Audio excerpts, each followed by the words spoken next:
E niente, probabilmente tutti conoscete la vicenda di come è finita l'Osi, quindi non sto a ripeterla. E mi sembrava giusto, anche per rispetto per tutti quelli che hanno lavorato 20 anni lassù, è stato un bel lavoro anche, di raccogliere tutte le esperienze, soprattutto le nostre osservazioni naturalistiche portate avanti da Riccardo Bombieri, e sono veramente una bella, come si può dire,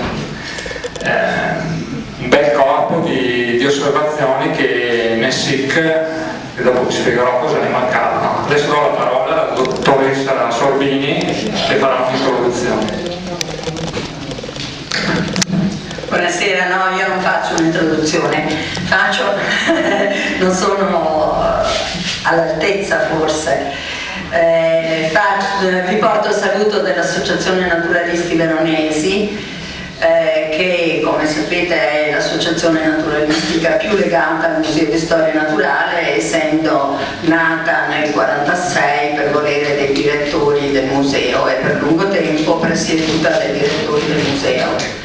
Io sono particolarmente felice di questa occasione e di questo libro, perché possiamo dire, come ho intuito un pochino anche da quando ha detto Michele Danoti, la grande tradizione naturalistica veronese in questo momento è un pochino in sofferenza, e è in sofferenza, diciamo, un po' a livello così generale, però è sostenuta da tutti noi gruppi di fondo di volontariato che sentiamo di avere questa eredità. La tradizione naturalistica di Verona è una delle più antiche d'Italia, è una di quelle che hanno portato un pensiero più scientifico e più vero, anche quando parla 1300, 1400, 1500, quando nel campo delle scienze naturali c'era molta fantasia. Dobbiamo essere fieri di questo, perché potrei nominare Fracastoro, potrei nominare i grandi collezionisti dei fossili di Bolca, che hanno sempre dato interpretazioni altamente scientifiche e hanno sempre tenuto alto il rispetto per il territorio, l'amore e il rispetto per il territorio. Per questo io sono molto felice di essere qui stasera, conosco il WWF da tantissimo tempo e saluto Gerardo Amadio, un vecchio amico, presidente del WWF Veneto e fondatore del WWF nel Veneto, che conosco da tantissimi anni. Saluto anche la presidente del WWS Manuela Formenti, che mi ha accolto con vera gentilezza. Saluto tutti voi e auguro a voi e a me una bella serata. Grazie.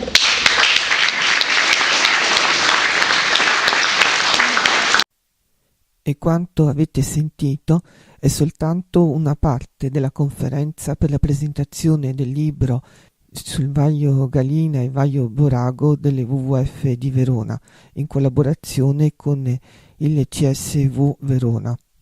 Inoltre, la Costituzione della Repubblica Italiana nei principi fondamentali, nell'articolo 9 recita: la Repubblica promuove lo sviluppo della cultura e la ricerca scientifica e tecnica, tutela il paesaggio e il patrimonio storico e artistico della nazione.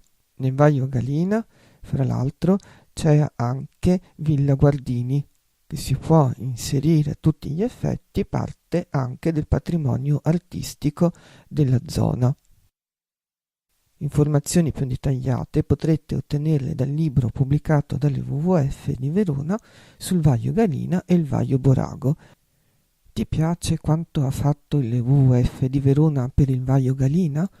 Beh, allora sostieni il WWF di Verona. Iscriviti alle WWF di Verona.